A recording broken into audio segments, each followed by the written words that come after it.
So, ano tayo? Sahod reveal.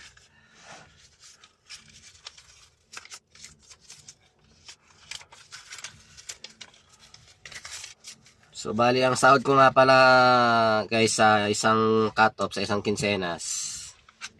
Bali sumasahod ako ng 11,000 bilang isang family driver. So, sa iba siguro mga family driver, sabihin, ang payat ng sahod mo, boss. Payat. So, bibilangin ko itong natitira ngayon sa sahod ko kasi may CE ako. 1, 2, 3, 4, 5, 6, 7, 8, 9. So, 9,000 na lang natira mga boss. 9,000 na lang ang tira sa aking sahod.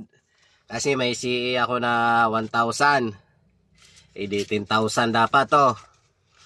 Eh, meron akong cellphone na kinuha na pang home credit. Ano yon, direct kaltas sa bus ko yun. Kasi siya yung garantor ko eh. Bali, automatic, bawas sa sahod yun. Bali, ang natira, hindi, bali, ang monthly ng cellphone ko is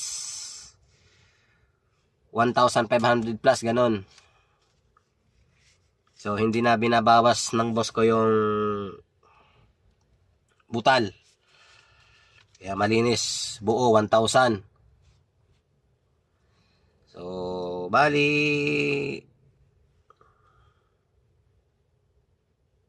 si ko na 1,000, tapos yung kalta sa home credit 1,000. Hindi 2,000. Ito natira ngayon sa sahod ko ngayon. So, ito example. Padala sa anak sa probinsya sa Pangasinan 4,000.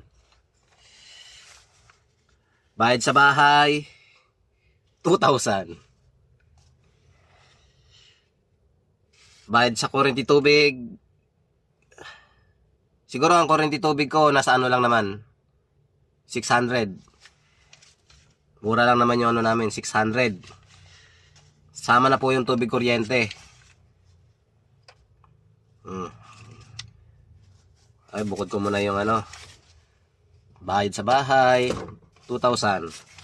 Padala sa mga anak na sa probinsya 4,000.